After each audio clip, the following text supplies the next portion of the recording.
Buenas noches, me llamo Marcos. Espero que estén bien, seré el narrador del relato esta noche. Me gustaría saber desde qué ciudad nos escuchan. Les pido que primero se suscriban al canal y dejen un comentario. Se los agradezco desde ya. En septiembre de 1999, cuando el gran temblor quebró la espina dorsal de la Sierra Mixteca, algo más antiguo y terrible que la propia falla tectónica salió arrastrándose de las grietas. El gobierno lo llamó un desastre natural, la excusa perfecta para no buscar el cuerpo que 3 ancianos enterraron bajo un juramento de silencio y mezcal. El aire, espeso por el polvo y la muerte, olía a pelo mojado y a un pánico tan profundo que hasta los perros de casa lloraban. Aquella noche mataron a una bestia, pero lo que les quitó el sueño para siempre fue el tatuaje de cruz que vieron en su brazo antes de que la tierra se lo tragara.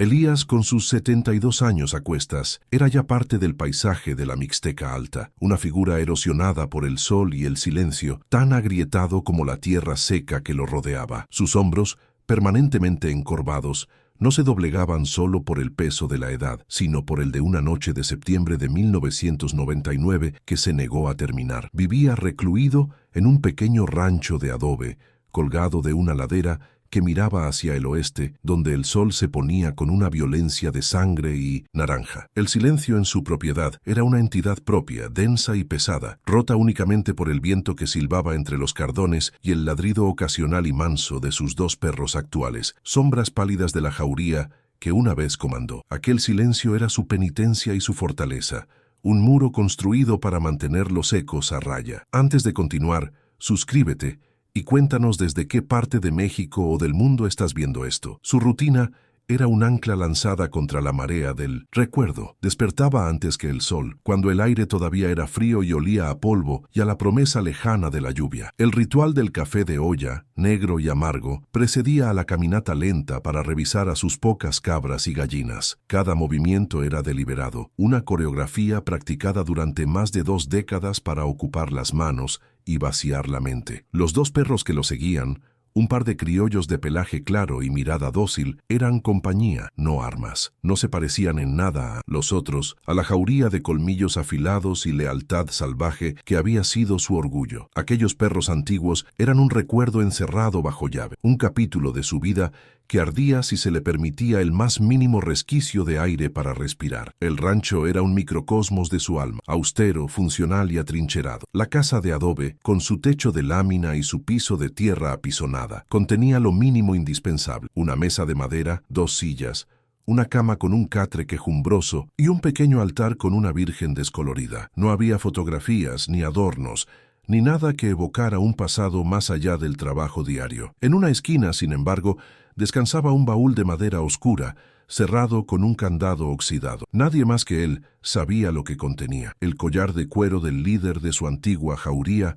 y los recortes de periódico amarillentos que hablaban del terremoto, de los desaparecidos, de todo, menos de la verdad. Su soledad no era una ausencia de gente, sino una presencia constante de lo que había callado por tanto tiempo. Los viajes al pueblo más cercano, a 1 hora de camino por una vereda traicionera, eran escasos y calculados. Elías se movía entre la gente como un fantasma, con la mirada baja, intercambiando solo los saludos necesarios. Compraba su maíz, su sal, sus velas y se marchaba antes de que las conversaciones pudieran prender. Para los jóvenes del pueblo, era solo el viejo del cerro, una reliquia inofensiva, pero los ancianos, aquellos que también recordaban el temblor de la tierra y lo que vino después, lo observaban con una mirada distinta, un entendimiento tácito, un pacto de silencio compartido que pesaba en el aire cada vez que sus miradas se cruzaban por un instante. Ellos también sabían que hay verdades que, una vez enterradas, no deben ser removidas ni con la más filosa de las palas. La tierra misma parecía recordar. La Mixteca no era un escenario pasivo,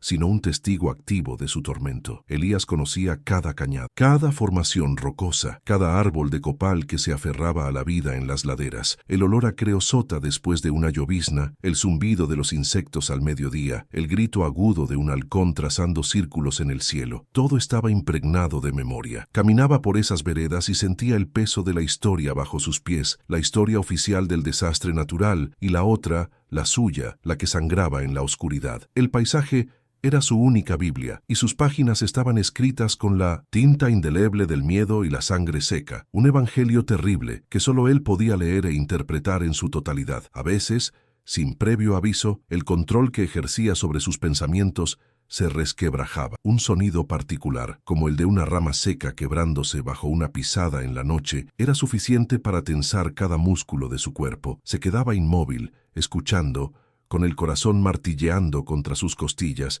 esperando escuchar un gruñido gutural que no había oído en 1923 años. Sus manos, curtidas por décadas de trabajo rudo, a veces temblaban al sostener una taza de café, una traición de su propio cuerpo a la calma que tanto se esforzaba por proyectar. Las noches eran peores. El sueño rara vez era un refugio. Más a menudo era una puerta abierta al corral de aquella noche, a los ladridos frenéticos y al olor metálico que lo impregnó todo. La jauría original vivía en los rincones más oscuros de su mente. Eran más de 10 perros criollos, endurecidos, semisalvajes, criados no como mascotas, sino como guardianes implacables de su rebaño. Recordaba sus nombres, el pelaje áspero de sus lomos, la inteligencia fiera en sus ojos. Sentía un orgullo profundo por ellos, una conexión que iba más allá de la de un hombre y sus animales. Eran una extensión de su voluntad, un muro vivo de músculo y colmillo. Pero esa noche había visto algo en ellos que lo aterrorizó, una furia que no era de este mundo, una violencia tan absoluta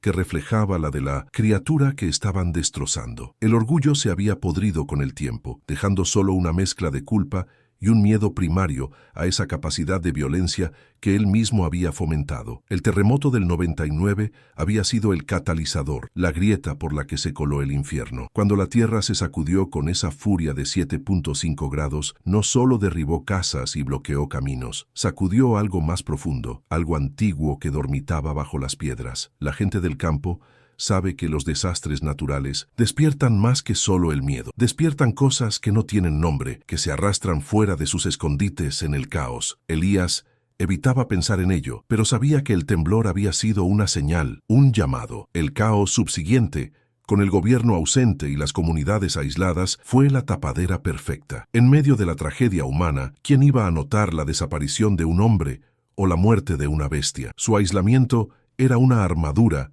y una jaula. Se había convencido a sí mismo de que su silencio era un sacrificio necesario, un acto de protección hacia una comunidad que no podría comprender la verdad. Enterrar aquel cuerpo mutilado junto a los otros 2 ancianos había sido un juramento sellado con tierra y mezcal. Protegerían a los suyos de una verdad que podría volverlos locos, pero con el pasar de los años, la certeza de esa decisión se había desmoronado. El silencio no había sanado nada, se había convertido en un veneno que él mismo se administraba a diario, una carga que lo separaba del resto de la humanidad. Sentía que el secreto crecía dentro de él, como un tumor maligno que pronto reventaría. Al caer la noche sobre la sierra, el mundo de Elías se encogía hasta los límites de la luz de su quinqué. La oscuridad afuera no estaba vacía, bullía de vida y de susurros que el viento arrastraba desde las cañadas. Se sentaba en el porche, con la escopeta vieja apoyada a un lado, no por miedo a los coyotes o a los bandidos, sino por un hábito arraigado. Observaba las estrellas, las mismas que habían sido testigos mudos de la masacre, y esperaba. No sabía exactamente qué, pero una parte de él, una parte que odiaba, esperaba que algo rompiera el silencio. Esperaba una señal de que no estaba loco, de que el horror fue real, y lo más aterrador de todo, de que podría volver a suceder. El gatillo fue sutil, casi insignificante,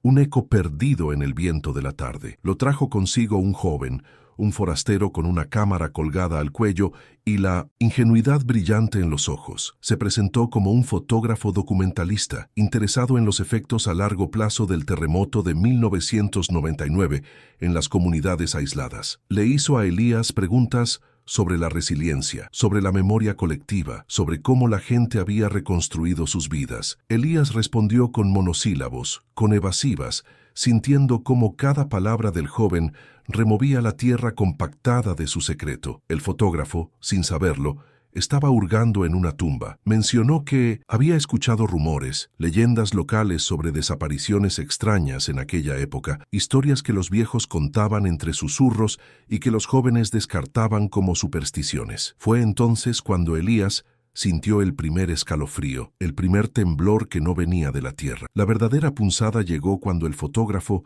le mostró una imagen en la pequeña pantalla de su cámara. Era una fotografía de una huella encontrada en el lodo seco cerca de un arroyo, a varios kilómetros de su rancho. No era la huella de un coyote, ni de un puma, ni de un hombre. Era demasiado larga, con dedos que se curvaban de forma antinatural y una marca de garra profunda al final de cada uno. Elías sintió que el aire se le escapaba de los pulmones. Era idéntica a las que había visto en la tierra revuelta de su corral aquella mañana de pesadilla. La vio y el tiempo se colapsó. El olor a sangre y a pelo mojado llenó sus fosas nasales.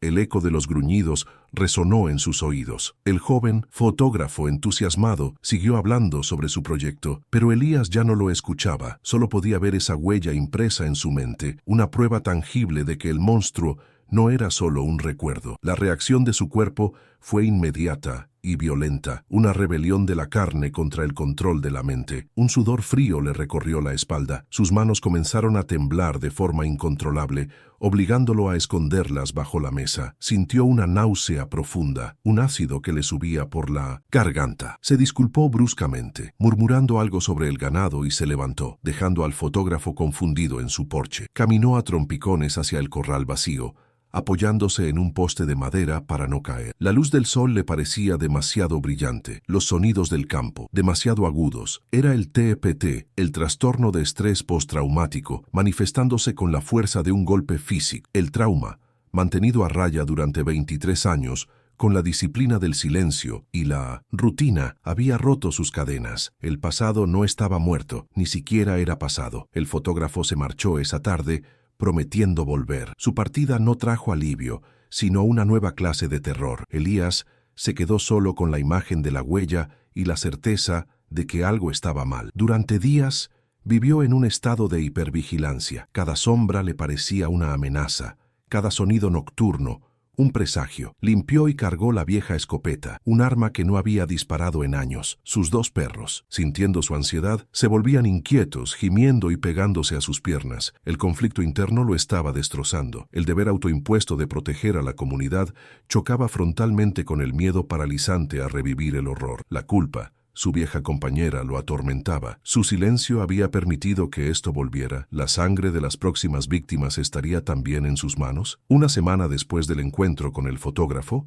ocurrió el primer incidente. Un vecino de una ranchería lejana bajó al pueblo con una historia que heló la sangre de quienes la escucharon. Había encontrado 3 de sus cabras muertas. No habían sido devoradas por un depredador. Estaban destrozadas, abiertas en canal con una precisión salvaje, como si una fuerza descomunal las hubiera reventado desde dentro. La descripción de las heridas, la furia implícita en la matanza, era un eco exacto de las primeras señales de 1999. Elías escuchó la noticia de boca de un comerciante y sintió cómo el suelo se abría bajo sus pies. El patrón se repetía. El prólogo del horror estaba siendo reescrito, y él era uno de los pocos que conocía el final del cuento. La sospecha se convirtió en una certeza de plomo en su estómago. Lo que fuera que sus perros mataron, había dejado descendencia o no estaba solo. La paranoia comenzó a apoderarse de él. Empezó a ver señales en todas partes, un buitre solitario circulando sobre la cañada, un silencio antinatural en el bosque al atardecer, la forma en que el viento aullaba entre las rocas. Eran solo productos de su mente atormentada o advertencias reales. La línea entre el recuerdo y la realidad se volvió borrosa. Se encontraba hablando solo, repasando los detalles de aquella noche, tratando de encontrar una falla en su memoria, algo que hubiera pasado por alto, una pista que pudiera explicar cómo la criatura había regresado. La reclusión, que antes había sido su refugio, ahora era una celda de tortura. Estaba atrapado con sus fantasmas, y estos se volvían más tangibles con cada día que pasaba, alimentados por las nuevas noticias y su creciente miedo. Una noche, mientras el viento azotaba las láminas de su techo, un sonido lo sacó de su duermevela. Era un aullido largo y lastimero, pero con una resonancia gutural que no pertenecía a ningún coyote. Provenía de las profundidades de la sierra, un lamento que parecía rasgar el tejido mismo de la oscuridad. Sus dos perros se encogieron en un rincón de la casa gimiendo de terror, con el pelo del lomo erizado. Elías se quedó petrificado en su catre, con la escopeta aferrada en sus manos sudorosas. Reconoció ese sonido. Era el mismo que había escuchado la noche del terremoto, el grito de una criatura atrapada entre el hambre y la agonía, entre lo humano y lo bestial. El despertar del pasado ya no era una posibilidad, era una amenaza presente, viva, que llamaba su nombre desde la negrura de las montañas. El conflicto entre su deber y su miedo alcanzó un punto crítico. El instinto le gritaba que huyera, que abandonara el rancho y se perdiera en alguna ciudad donde las leyendas de la Mixteca no pudieran alcanzarlo. Pero la imagen del joven fotógrafo, con su curiosidad inocente y la de sus vecinos, desprotegidos e ignorantes, lo anclaban al lugar. Sabía que no podía irse. Callar había sido un error, un acto de cobardía disfrazado de prudencia. Ahora tenía que hablar, tenía que advertir a todos, aunque lo tomaran por loco. La culpa por el silencio pasado era ahora un motor que lo impulsaba a la acción. El miedo seguía ahí, paralizante, pero la responsabilidad de ser el único testigo completo de la verdad era un peso aún mayor. Su supervivencia ya no era la prioridad. Los síntomas de su TPT se agudizaron. Las pesadillas se volvieron más vívidas y recurrentes. En ellas no era un espectador, sino un participante. Sentía los dientes de sus propios perros desgarrando su carne. Veía los ojos de la criatura, llenos de una inteligencia suplicante y malévola, fijos en los suyos. Despertaba empapado en sudor, con el grito ahogado en la garganta. Durante el día sufría flashbacks. El olor del café se transformaba en el olor a sangre, el crujido de la leña en el fuego, en el de huesos rompiéndose. Su mente se había convertido en un campo de batalla donde el presente y el pasado luchaban por el control. La realidad se fragmentaba y en esas grietas el horror original se filtraba, fresco y potente, como si hubiera ocurrido ayer mismo. Decidió enfrentar una parte de su miedo. Al amanecer, después de una noche sin dormir, caminó hasta el lugar donde 23 años atrás él y los otros dos ancianos habían cavado la tumba. Era un sitio discreto, bajo un viejo árbol de pirul, indistinguible del resto del paisaje árido. Se quedó allí parado durante mucho tiempo, sintiendo el frío de la mañana en sus huesos. No había ninguna marca, ninguna señal, pero él sabía exactamente dónde estaba. Hablar con la tierra, confesarle su fracaso. El silencio no había protegido a nadie, solo había permitido que la raíz del mal siguiera creciendo bajo la superficie, esperando pacientemente el momento adecuado para brotar de nuevo, más fuerte y más hambriento que antes. La tierra guardaba el secreto, pero no ofrecía consuelo. La tensión en el pueblo era palpable. La historia de las cabras mutiladas se había extendido como la pólvora, avivando las viejas supersticiones. La gente comenzó a encerrarse en sus casas al anochecer. Se hablaba en voz baja de nahuales, de tlahuelpuchis, de un mal antiguo despertado por la profanación de tumbas o por la falta de fe. El miedo colectivo creaba una atmósfera opresiva, una electricidad estática que erizaba la piel. Elías lo observaba todo, con una sensación de fatalidad. Eran las mismas conversaciones, los mismos miedos que habían precedido a la matanza de 1999. La historia se repetía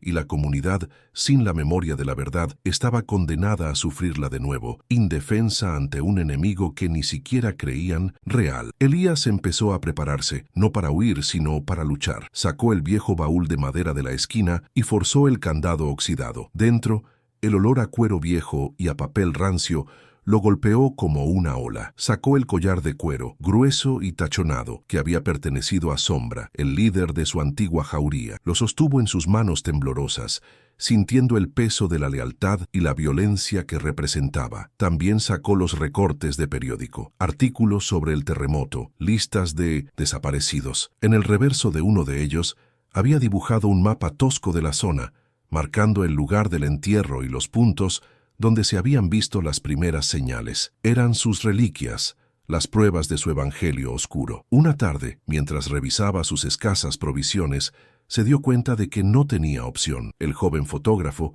con su curiosidad, era una mecha encendida acercándose a un polvorín. Los ataques al ganado confirmaban que la amenaza era real y estaba activa. Su propio estado mental se deterioraba rápidamente. Esperar ya no era una estrategia, era una sentencia de muerte. Tenía que volver al origen del horror, no solo en su memoria, sino físicamente. Tenía que encontrar pruebas, algo que pudiera convencer a un mundo escéptico de que el monstruo de sus pesadillas caminaba de nuevo por las sierras de la Mixteca. La idea lo aterrorizaba, pero en el fondo de su desesperación encontró una extraña calma. La decisión estaba tomada. La sospecha de que algo que debía estar muerto había vuelto se solidificó en una convicción inquebrantable. Ya no se trataba de una criatura solitaria. La brutalidad de los nuevos ataques, su frecuencia, sugería algo peor. O la criatura que mataron se había reproducido, o era parte de algo más grande, una familia, una especie. Esta idea era infinitamente más aterradora que la de un monstruo único. Un solo depredador puede ser cazado y eliminado, pero una especie,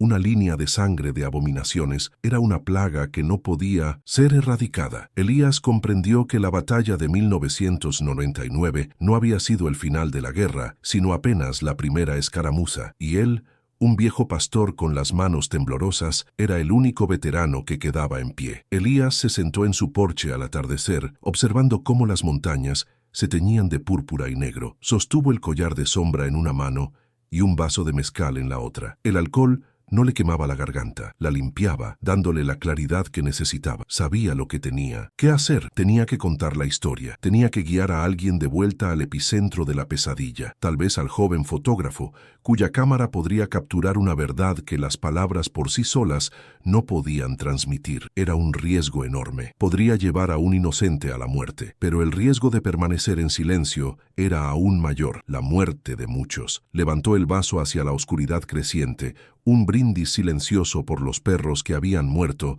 y por el hombre que él solía ser. La noche final antes de su decisión irrevocable fue una vigilia. No intentó dormir. Se sentó con la espalda contra la pared de adobe, la escopeta en el regazo, escuchando los sonidos de la noche. Cada crujido, cada susurro del viento era una pregunta. ¿Estás listo? ¿Tienes el valor para enfrentar lo que sabes que está ahí afuera? No encontró valor, solo una resignación dura como el pedernal. No lo hacía por heroísmo, lo hacía por una deuda con sus perros, que lucharon y murieron. Una deuda con el hombre que ayudó a enterrar, cuya humanidad se había perdido en una transformación monstruosa. Y una deuda consigo mismo, para que los últimos años de su vida no estuvieran definidos por el miedo, sino por un acto final de verdad, por terrible que ésta fuera. La memoria de Elías se fracturó, transportándolo de vuelta a un tiempo en que sus hombros eran rectos y su orgullo era su jauría. Septiembre de 1999 no había comenzado con el temblor, sino con un susurro equivocado en el viento. Las primeras señales fueron en el rebaño, ovejas encontradas al amanecer,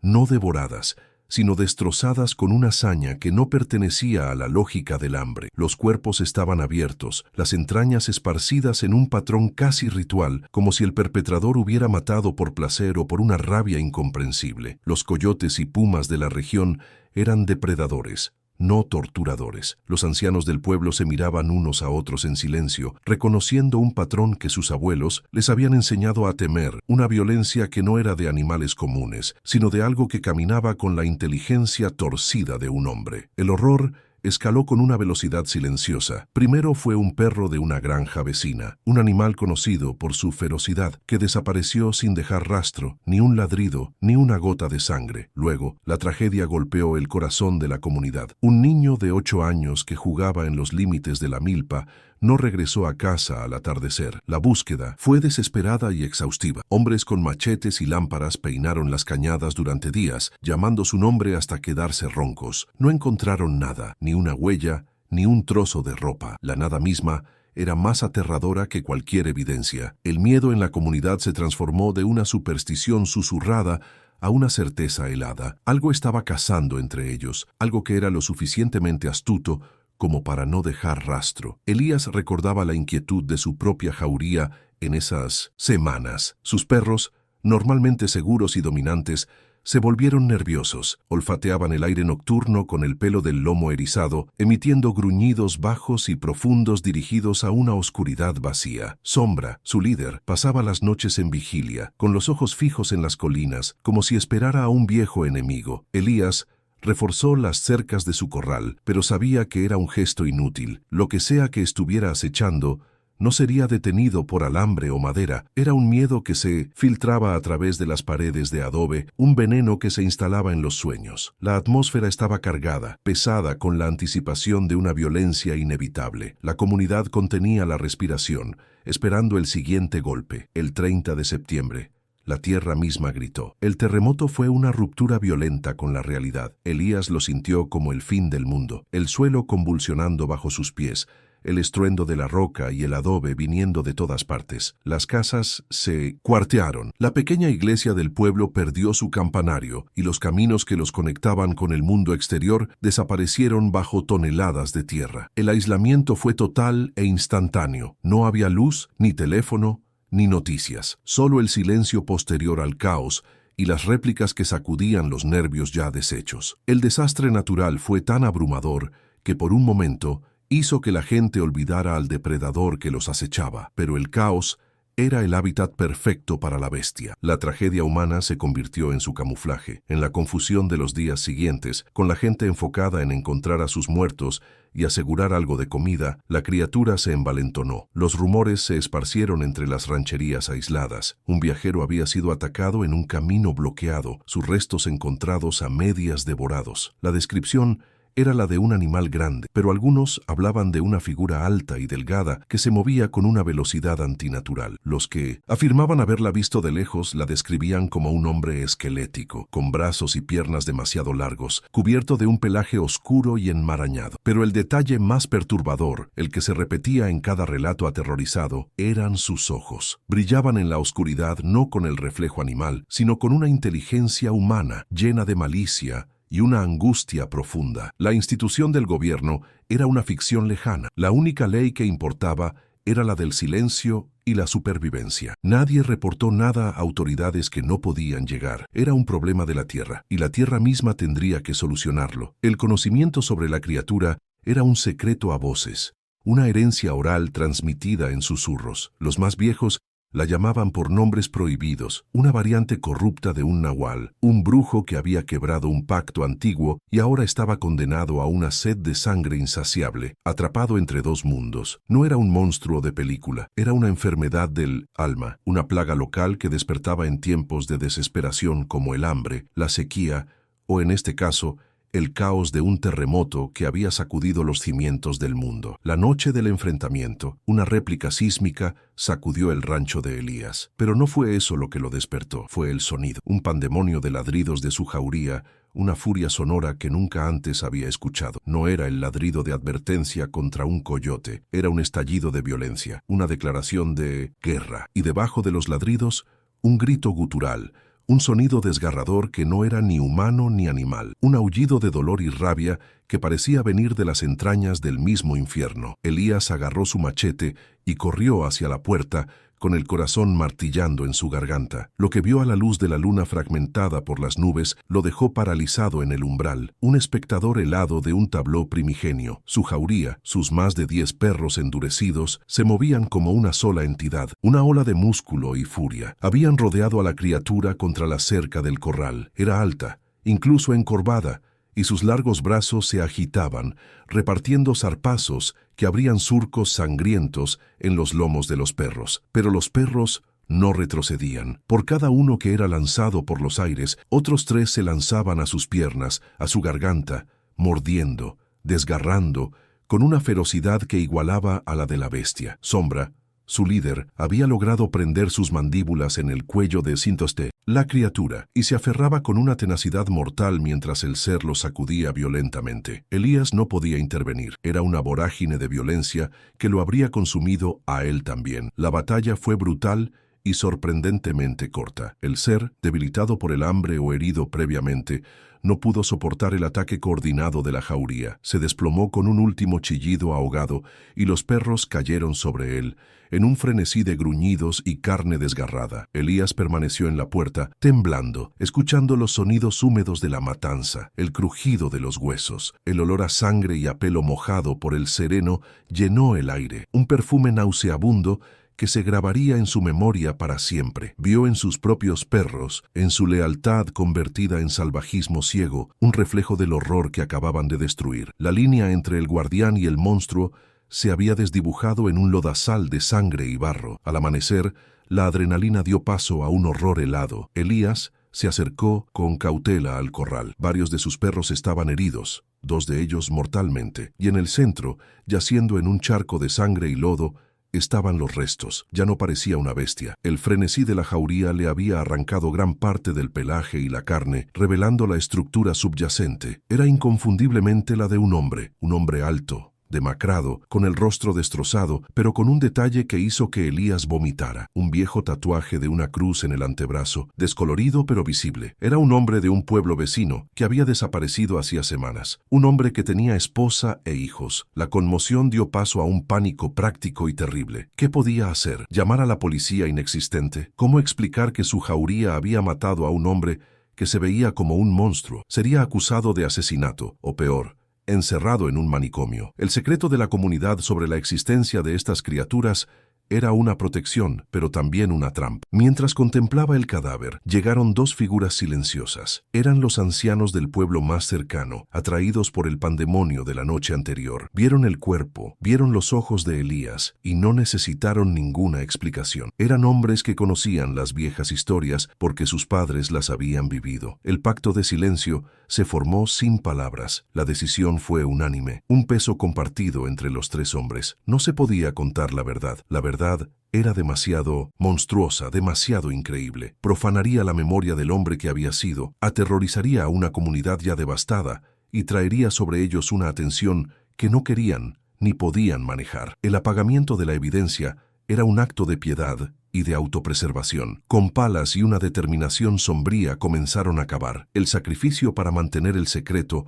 no fue solo el del hombre muerto, sino el de sus propias conciencias. Estaban enterrando no solo un cuerpo, sino una verdad fundamental sobre el mundo en el que vivían, una verdad que ahora tendrían que cargar solos. El entierro fue un ritual sin ceremonia, realizado bajo el sol de la mañana, que parecía obscenamente brillante y alegre. Envolvieron el cuerpo destrozado en viejos costales de Ixtle y lo bajaron a la fosa anónima, lejos de cualquier camino o marca. No hubo rezos, solo el sonido rítmico de la tierra cayendo sobre el cuerpo, cada palada un sello más sobre su juramento de silencio. Elías sentía que estaba enterrando una parte de sí mismo junto con los restos. El orgullo que sentía por sus perros se había convertido en cenizas. Había visto de lo que eran capaces y, por extensión, de lo que él era responsable. Se había convertido en el guardián de un secreto horrible, un sacerdote de una iglesia oscura cuya única liturgia era el recuerdo de la sangre. El horror original no fue solo la existencia de la criatura o su muerte violenta, fue la elección que vino después, la elección de callar, de borrar, de pretender que no había sucedido nada. Este acto de negación fue lo que realmente envenenó el alma de Elías. Se dio cuenta de que al enterrar a la criatura no la habían derrotado, simplemente la habían ocultado. Le habían permitido convertirse en una leyenda, en un cuento de viejas, despojándola de su realidad tangible y, por lo tanto, de la posibilidad de que otros se prepararan para ella. El silencio institucional que crearon ese día no protegió a nadie, solo garantizó que el horror, si alguna vez regresaba, encontraría a la siguiente generación desprevenida y vulnerable. El recuerdo se desvaneció, dejando a Elías de vuelta en su porche, viejo y tembloroso, con el peso de esos 18 párrafos de memoria aplastándolo. La historia no era una anécdota, era una herida abierta. Cada detalle sensorial estaba tan vivo como hacía 23 años. El brillo de los ojos de la bestia, el crujido de sus huesos bajo las mandíbulas de sombra, la mirada de entendimiento en los ojos de los otros ancianos. La culpa no era por lo que sus perros habían hecho. Ellos habían actuado por instinto, defendiendo su territorio. La culpa era suya por haber elegido el silencio, un silencio que ahora se sentía como una traición a los vivos y a los muertos, un silencio que estaba a punto de romper. Mientras la memoria se asentaba, un pensamiento frío y claro emergió de la niebla del trauma. El tatuaje, la cruz en el antebrazo, era una prueba de que la criatura había sido un hombre, pero también era una pista. ¿Quién era ese hombre? ¿Qué le había pasado para que se transformara en esa abominación? La investigación que habían suprimido en 1999 ahora parecía la única forma de entender la amenaza actual. Quizás al desenterrar el pasado del hombre podrían encontrar una manera de combatir a la descendencia o al mal que había dejado atrás. La verdad que habían enterrado no solo contenía un horror, sino también, posiblemente, una respuesta. El flashback se cerró, pero dejó una puerta abierta. Elías ahora entendía que su deber no era solo advertir, sino investigar. Tenía que volver sobre sus propios pasos, no solo a la tumba simbólica de su conciencia, sino a los hechos que rodearon la desaparición del hombre del tatuaje. Tenía que reconstruir la historia antes de la transformación. El horror original no había terminado con el entierro. Ese solo había sido el final del primer capítulo, y ahora, después de más de 2 décadas de una paz falsa, se veía forzado a escribir el siguiente, sabiendo que podría ser el último. La batalla final no sería en su corral, sino en el terreno pantanoso de la memoria y la verdad oculta. La revelación final del recuerdo no fue un detalle de la batalla, sino una comprensión tardía. Al ayudar a enterrar el cuerpo, los ancianos le habían contado fragmentos de leyendas, historias de una línea de sangre en la región, familias que llevaban una maldición o un pacto que a veces se manifestaba en uno de sus miembros durante tiempos de gran estrés. No, era una transformación voluntaria como la del nahual que busca poder, sino una aflicción, una enfermedad hereditaria del espíritu. Este conocimiento, que en su momento pareció un intento de consuelo folclórico, ahora adquiría un significado aterrador. No habían matado a un monstruo, habían matado a un síntoma, y la enfermedad, la línea de sangre, probablemente seguía ahí, latente, esperando el siguiente catalizador para manifestarse. Movido por una mezcla de culpa tardía y una rabia fría, Elías tomó su decisión final. El silencio ya no era una opción, era complicidad. Sabía que no podía enfrentar esta nueva pesadilla solo. Su cuerpo, traicionero y debilitado por los años, ya no era el de antes. Necesitaba ojos jóvenes, manos firmes, y sobre todo una forma de que la verdad fuera creíble para un mundo que había olvidado cómo temer a las sombras. Por eso bajó al pueblo y buscó al joven fotógrafo. Lo encontró en la pequeña fonda, revisando sus imágenes. Se acercó a su mesa y con pinos, una voz que no había usado en décadas, una voz de mando y gravedad, le dijo que si de verdad quería una historia sobre el terremoto, él lo llevaría al epicentro, al lugar exacto donde la tierra se había abierto y había dejado salir algo más que solo polvo y muerte. Mateo, el fotógrafo, vio en los ojos de Elías una intensidad que trascendía el simple folclor. Aceptó la oferta, su curiosidad periodística superando a su cautela. Se encontraron al día siguiente al alba. Elías no le contó toda la verdad de golpe, la dosificó, sabiendo que la historia completa dicha de una vez sonaría a la locura de un viejo senil. Le habló de una tragedia dentro de la tragedia,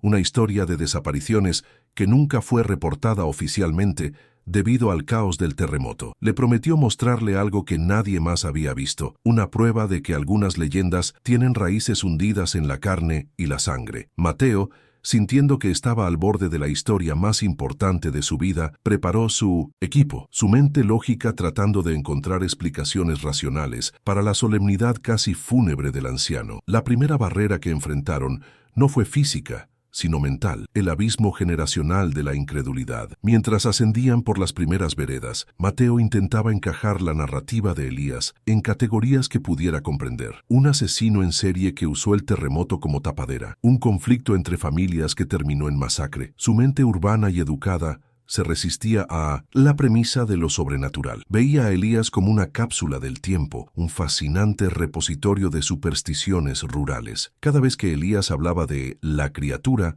Mateo mentalmente lo traducía como el perpetrador. Esta tensión, esta falta de un lenguaje común para el horror, los acompañó como una tercera presencia en el camino, un murmullo de escepticismo contra el viento grave de la convicción del anciano. El segundo obstáculo se hizo evidente rápidamente: el propio cuerpo de Elías. Las veredas que antes recorría con la agilidad de una de sus cabras ahora eran un suplicio. Cada paso en la pendiente le robaba el aliento, y sus rodillas, desgastadas por 72 años de trabajo duro, protestaban con un dolor agudo. Tuvo que detenerse varias veces, apoyado en su bastón, con una frustración amarga en el rostro. Mateo, al principio impaciente, pronto comprendió. Tuvo que cargar la mochila de Elías, ofrecerle su brazo en los tramos más difíciles. Los roles se invirtieron. El joven escéptico se convirtió en el soporte físico del anciano portador de una verdad increíble. El viaje a la memoria era también una batalla contra la decadencia de la carne, un peregrinaje doloroso hacia el pasado. A medida que se adentraban en la sierra, el paisaje mismo parecía conspirar para aumentar la tensión. Los árboles se volvían más densos y retorcidos, y un silencio antinatural se apoderaba del aire, como si incluso los pájaros y los insectos contuvieran la respiración. Elías comenzó a señalar cosas que la mirada de Mateo, entrenada para la composición y la luz, habría ignorado por completo. Unas marcas de garras anormalmente altas en el tronco de un ocote, como si un animal inmenso se hubiera erguido sobre dos patas. Un conjunto de rocas extrañamente desplazadas, formando un círculo imperfecto. Pequeños detalles que, aislados, no significaban nada, pero que juntos comenzaban a tejer una red de inquietud. La atmósfera se espesaba con cada paso, cargada de una historia ominosa que la tierra se negaba a olvidar. La primera prueba tangible llegó al mediodía. Cerca de un arroyo seco,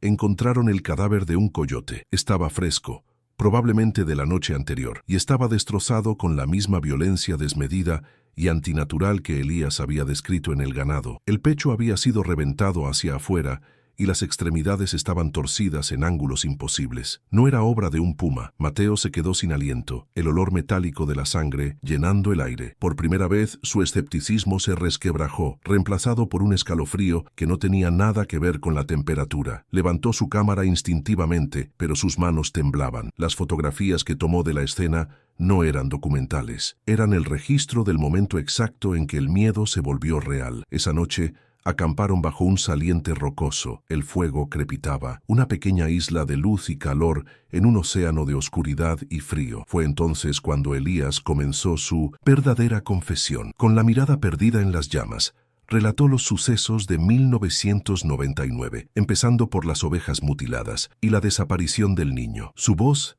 era monótona, desprovista de emoción, como la de un hombre que ha repasado la historia tantas veces en su mente que se ha desgastado hasta el hueso. Esta falta de dramatismo hizo que sus palabras fueran aún más aterradoras. No estaba contando un cuento de fantasmas para asustar a un joven. Estaba recitando un informe de autopsia de su propia vida, un testimonio jurado ante el tribunal de la noche. Su viaje no pasó desapercibido. A la mañana siguiente, mientras cruzaban una meseta, una figura a caballo les dio alcance. Era el comisariado ejidal de una comunidad cercana, un hombre con el rostro curtido y una mirada desconfiada. Les preguntó qué hacían en esa zona, afirmando que era peligrosa, que se habían reportado bandidos. La excusa era débil y su nerviosismo era evidente. Les advirtió con un tono que era más una orden que un consejo que dieran la vuelta. Elías entendió de inmediato. No eran bandidos. La comunidad sabía que algo andaba mal y estaban tratando de contener el secreto, de evitar que los forasteros se toparan con un horror que consideraban suyo. Era una burocracia del miedo, un intento desesperado por mantener la normalidad. Ignoraron la advertencia. La intervención del comisariado solo sirvió para reforzar su determinación. Para Elías,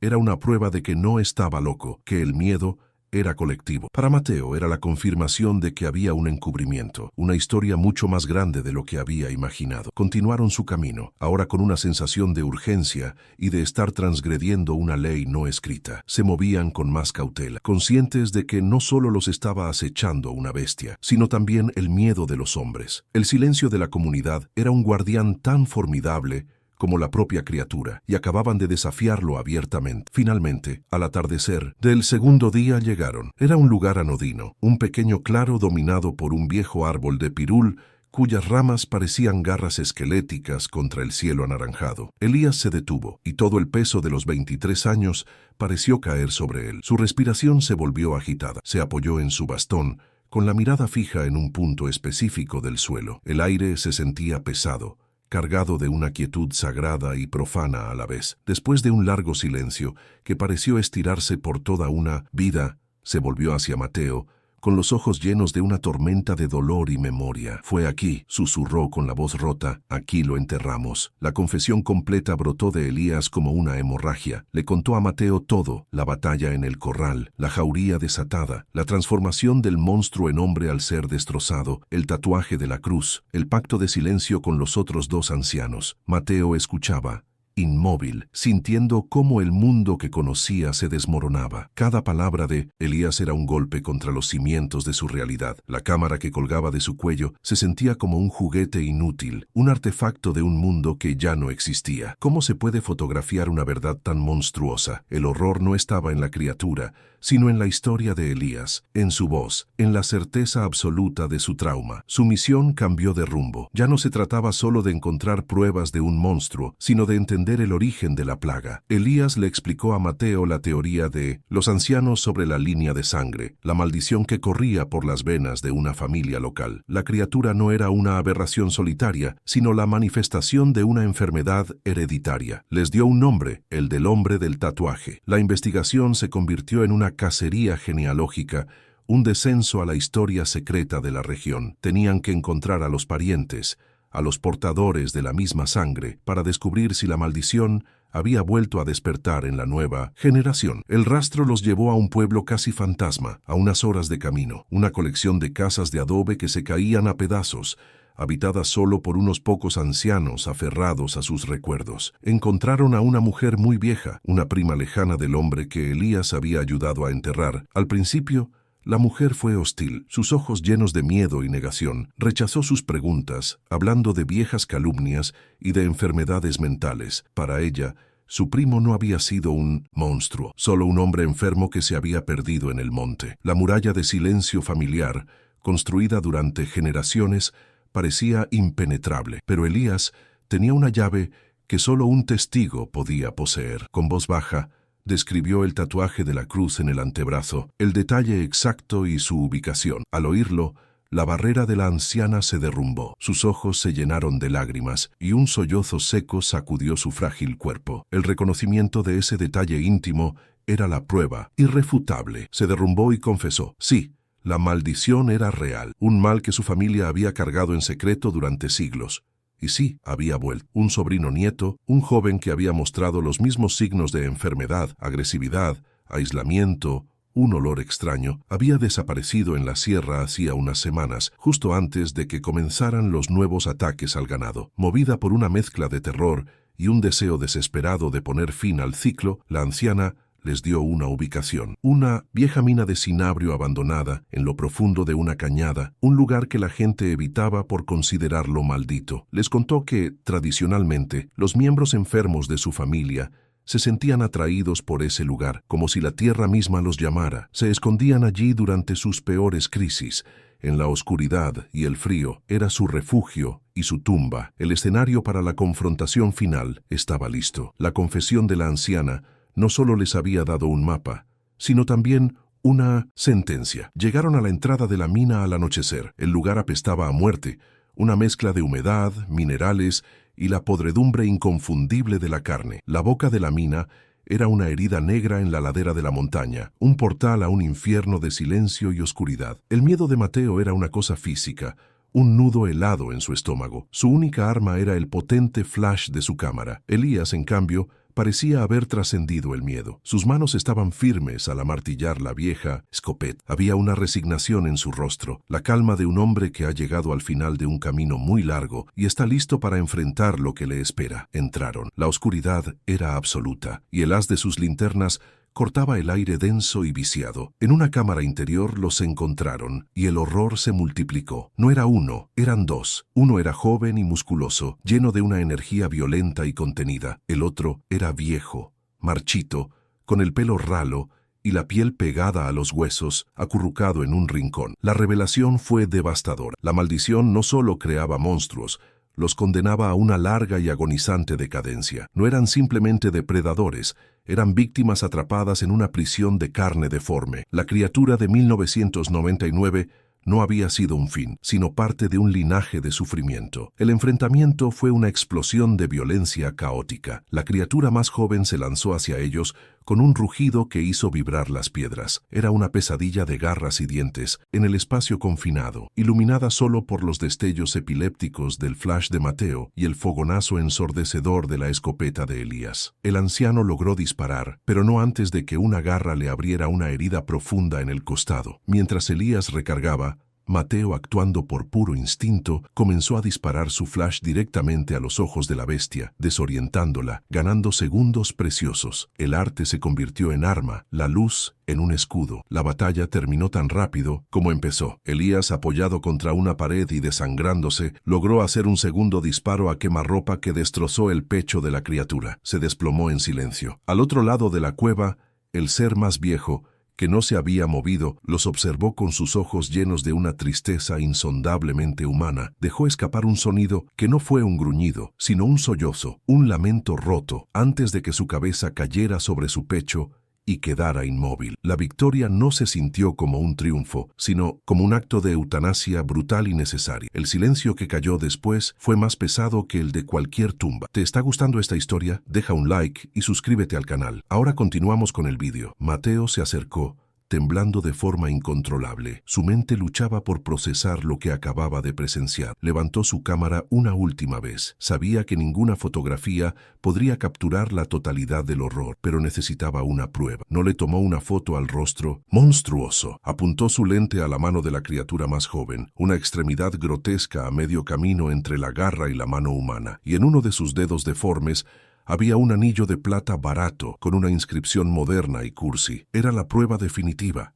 innegable. El monstruo no era una leyenda del pasado, era de su tiempo, de su mundo. Mientras Elías se desplomaba, Mateo se dio cuenta de que la escopeta y la cámara habían intercambiado sus roles. La carga del anciano, el peso de la verdad, ahora era suya. Elías yacía sobre el suelo frío de la mina, con la vida escapándosele por la herida abierta en su costado. El olor a pólvora, a sangre y a la humedad milenaria de la cueva se mezclaban en un perfume denso y final. El silencio que siguió al último disparo fue más profundo que la oscuridad, un vacío sonoro que lo absorbía todo. Mateo, de pie y temblando, miraba la escena como si fuera una fotografía imposible. Los dos cuerpos monstruosos, inertes y casi patéticos, en la muerte, y el anciano, su guía hacia el infierno, convirtiéndose en parte de él. El flash de su cámara, que momentos antes había sido un arma, ahora colgaba inútil de su cuello. La batalla había terminado, pero la guerra contra la incredulidad y el olvido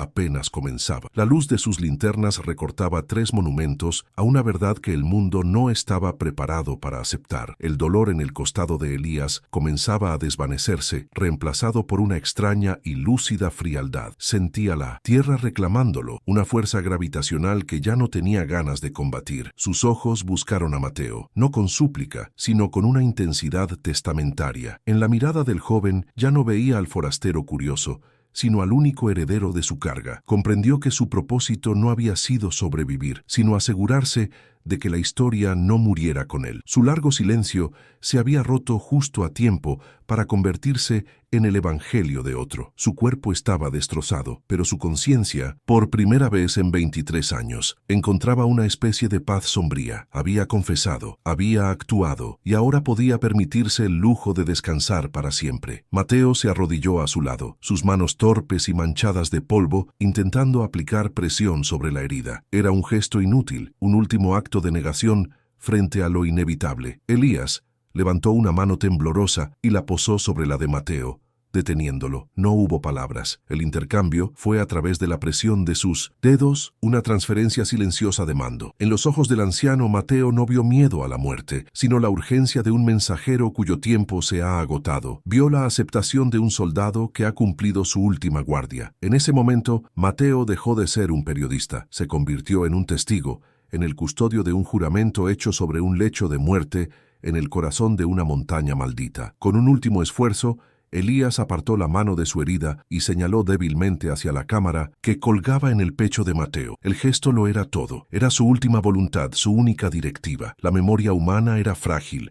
Las leyendas se distorsionaban con el tiempo y el silencio era un veneno. Lo había aprendido de la peor manera, pero la lente de la cámara era implacable. Capturaba la luz y la sombra sin juzgar, sin olvidar. Era el ojo frío y mecánico de la historia. En su mente, mientras la conciencia se le escapaba como arena entre los dedos, formuló su último pensamiento coherente, que la verdad, para sobrevivir, ya no podía depender de la valentía de los hombres, sino de la permanencia de la imagen. La confesión debía ser grabada en algo más duradero que la carne. Mateo entendió. El peso de ese entendimiento fue casi tan brutal como el enfrentamiento. Miró su cámara, ya no como una herramienta de su oficio, sino como una caja de Pandora que contenía una plaga de conocimiento. Se dio cuenta de que las fotografías que había tomado y las que estaba a punto de tomar no eran para una exposición o un artículo, eran un archivo.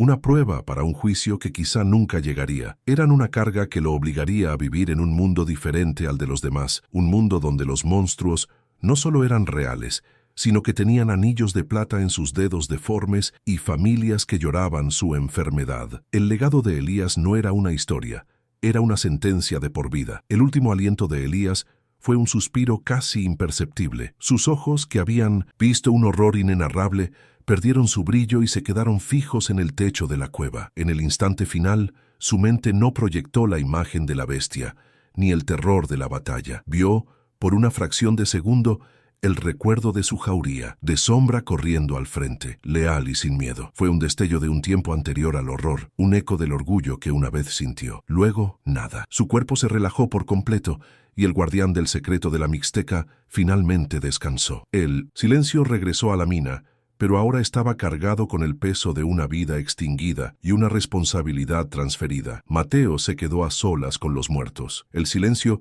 ya no era un respiro, sino una acusación. La muerte de Elías había sellado el pacto. Ya no podía dar marcha atrás, no podía pretender que había sido una alucinación. El cuerpo del anciano a su lado era la prueba de la realidad del sacrificio. Se levantó, sus movimientos rígidos y mecánicos. La conmoción había dado paso a una resolución helada. Sabía lo que Elías le había pedido. Sabía lo que tenía que hacer, no por el periodismo, no por la fama, sino por la deuda que ahora tenía con el hombre que había muerto para mostrarle la verdad. La lucha ya no era física, se había trasladado a un plano diferente. Con una precisión casi quirúrgica comenzó su trabajo. Documentó la escena, no con la prisa de un fotógrafo de noticias, sino con la meticulosidad de un forense. Fotografió los cuerpos de las criaturas desde todos los ángulos, centrándose en los detalles que borraban la línea entre lo humano y lo bestial. Tomó un primer plano del anillo en el dedo del ser más joven, asegurándose de que la inscripción fuera legible. Capturó la expresión de la criatura más vieja, esa máscara de sufrimiento eterno. Y por último, con un respeto que le oprimía el pecho, le tomó una fotografía al rostro de Elías. Un retrato final que capturaba no la agonía de su muerte, sino la paz sombría de su misión cumplida. Salir de la mina y regresar al aire del crepúsculo fue como nacer a un mundo irrevocablemente alterado. El cielo, con sus colores suaves, parecía una mentira, una fachada hermosa sobre una realidad podrida. La Mixteca ya no era solo un paisaje de belleza austera, era un cementerio, un lugar donde las maldiciones se transmitían como herencias y los secretos se enterraban junto a los huesos. Cada sombra entre los árboles parecía ocultar una amenaza. Cada susurro del viento sonaba como una advertencia. El conocimiento que ahora poseía lo había convertido en un extranjero en su propio mundo, un exiliado de la cómoda ignorancia en la que vivía el resto de la humanidad. Su cámara contenía la prueba, pero su mente contenía el veneno. Comprendió entonces la terrible sabiduría del silencio de Elías. Publicar las fotos sin más, contar la historia de forma cruda, solo generaría pánico, incredulidad y muy probablemente su propio encierro en una institución psiquiátrica. La verdad era un arma demasiado poderosa para ser disparada a ciegas. ¿Cómo podría proteger al mundo sin destruirlo? La lucha ya no era contra monstruos de carne y hueso, sino contra la memoria, el legado y la responsabilidad histórica. Su misión no era solo revelar, sino interpretar, proteger y decidir cuándo y cómo el mundo estaría preparado para escuchar. Se había convertido, sin quererlo, en el nuevo guardián de la historia, y la carga de decidir qué hacer con ella era un terror más profundo que el de cualquier bestia. Empacó su equipo. La pequeña tarjeta de memoria en su bolsillo se sentía como una lápida. Dejó el cuerpo de Elías en la mina, junto a los seres que había cazado, un mausoleo natural para un soldado de una guerra secreta. Sabía que nadie buscaría al anciano. Su desaparición sería solo otra historia de un viejo que se perdió en el cerro. Al marcharse de la Mixteca, Mateo no se sentía como un superviviente que escapaba de un peligro. Se sentía como un fantasma que se llevaba consigo a otros fantasmas. El legado de Elías ahora corría por sus venas, una transfusión de trauma y deber que lo había cambiado para siempre. Ya no era un observador de historias, él era la historia. La advertencia final no estaba escrita en piedra ni susurrada por el viento, estaba grabada en su alma. El mal no había sido erradicado, solo podado. La línea de sangre, la enfermedad del espíritu, seguía latente en las venas de esa tierra antigua, esperando el próximo temblor, la próxima hambruna, el próximo catalizador para despertar. La lucha de Elías no había sido en vano, pero no había sido una victoria final. Había sido un acto de contención, un pase de estafeta en una carrera de relevos contra la oscuridad que no tiene línea de meta. Mateo se marchó, sabiendo que la amenaza no había sido eliminada, solo había cambiado de guardián. ¿Qué estarías dispuesto a callar para proteger al mundo? Deja un corazón si crees que hay verdades que merecen ser contadas. Comenta, el bosque no olvida, si también sientes que el silencio puede ser un enemigo.